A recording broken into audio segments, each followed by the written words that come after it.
بسم اللہ الرحمن الرحیم۔ السلام علیکم۔ نبی کریم صلی اللہ علیہ وآلہ وسلم نے ارشاد فرمایا، جس نے مجھ پر ایک مرتبہ درود بھیجا، اللہ پاک اس پر اپنی 10 رحمتیں نازل فرمائے گا۔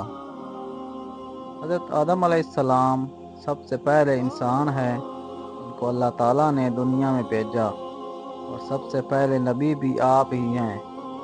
آپ ہی کی اولاد ساری دنیا میں پھیلی۔ آپ کا ذکر قرآن پاک میں 19 بار آیا ہے۔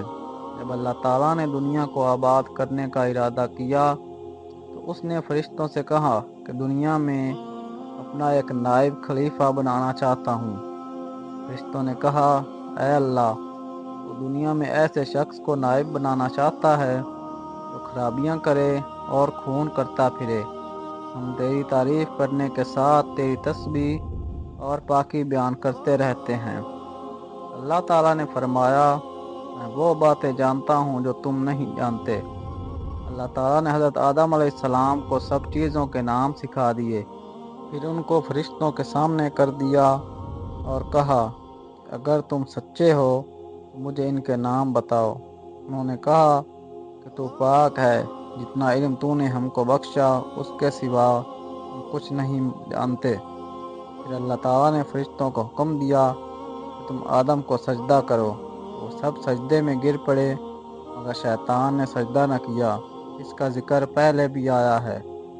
اللہ تعالیٰ نے حضرت آدم علیہ السلام سے کہا، تم اور تمہاری بیوی جنت میں رہو اور جہاں سے چاہو کھاؤ پیو، مگر ایک خاص درخت کے متعلق حضرت آدم علیہ السلام کو منع کر دیا کہ اس کے قریب بھی نہ جانا، ورنہ تم بھی ظالموں میں سے ہو جاؤ گے۔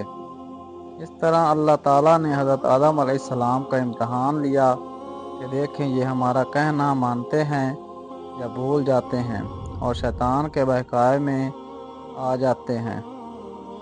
شیطان جو پہلے ہی حضرت آدم علیہ السلام سے ناراض تھا کہ ان کی وجہ سے وہ خدا تعالیٰ کے دربار سے نکلا اور خدا تعالیٰ کی لعنت اس پر ہوئی، اور اس نے قسم کھائی کہ میں حضرت آدم اور اس کی اولاد کو قیامت تک بہکاتا رہوں گا کہ اللہ تعالیٰ کا کہنا نہ ماننے اور خوب برائیاں پھیلائیں۔ وہ حضرت آدم اور ان کی بیوی حضرت حوا علیہ السلام کو برابر بہکاتا رہا کہ اس درخت کا پھل تم ضرور کھاؤ، اس کے کھانے سے تم فرشتہ بن جاؤ گے، جنت میں سے کبھی نہ نکلو گے۔ آخر ایک دن حضرت آدم علیہ السلام اور ان کی بیوی حضرت حوا بھول سے شیطان کے بہکاوے میں آ گئے اور درخت کا پھل کھا لیا۔ پھل کھاتے ہی دونوں ننگے ہو گئے اور جنت کا لباس ان کے بدن سے غائب ہو گیا، اور وہ جنت کے پتوں سے اپنے بدن کو چھپانے لگے۔ اللہ تعالیٰ نے حضرت آدم علیہ السلام سے کہا کہ ہم نے کہہ دیا تھا کہ اس درخت کے پاس بھی نہ جانا اور شیطان کے کہنے میں نہ آنا، وہ تمہارا دشمن ہے، تم اس کے کہنے میں آ گئے، اب تم اور حوا جنت سے چلے جاؤ اور دنیا میں جا کر رہو۔ حضرت آدم علیہ السلام کو جنت سے نکلنے اور شیطان کے بہکاوے میں آنے کا بہت رنج ہوا اور بہت عرصہ تک اللہ تعالیٰ سے معافی مانگتے رہے اور روتے رہے کہ اللہ تعالیٰ مجھے معاف کر دے۔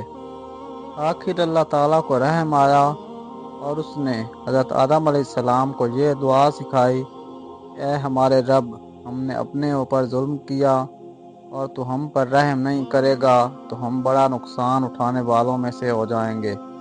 حضرت آدم علیہ السلام نے یہ دعا بہت گڑا کر مانگی، اور اللہ تعالیٰ کو بہت رحم کرنے والے ہیں۔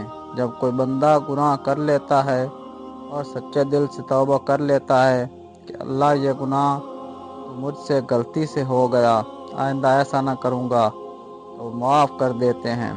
چنانچہ حضرت آدم علیہ السلام کو بھی اللہ تعالیٰ نے معاف کر دیا اور پھر کہا کہ تم اور تمہاری اولاد دنیا میں رہو، اور یہ بات یاد رکھو، جب میری طرف سے کوئی نبی صلی اللہ علیہ وآلہ وسلم میری ہدایت لے کر تمہارے پاس آئے، تم اس کا کہنا ماننا۔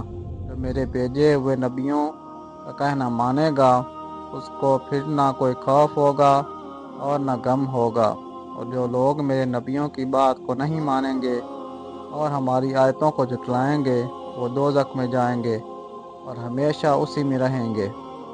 اس کے بعد حضرت آدم علیہ السلام اور حضرت حوا علیہ السلام دنیا میں رہنے سہنے لگے، خوب جی لگا کر اللہ کی عبادت کرتے۔ ان کی بہت اولاد ہوئی اور دنیا میں سب جگہ آباد ہوتی رہی۔ حضرت آدم علیہ السلام اپنی اولاد کو یہی بات بتاتے رہے کہ تم کبھی شیطان کے بہکاوے میں نہ آنا، وہ ہمارا دشمن ہے اور ہم کو بری باتیں کرنے کے لیے بہکاتا رہتا ہے۔ ہمیشہ اللہ کی عبادت کرنا، سچ بولنا، کسی پر ظلم نہ کرنا، ایک دوسرے کی نیک کاموں میں مدد کرتے رہنا۔ آخرکار حضرت آدم علیہ السلام 900 سال زندہ رہ کر وفات پا گئے۔ اللہ تعالی ہمیں شیاطین کے شر سے محفوظ رکھے۔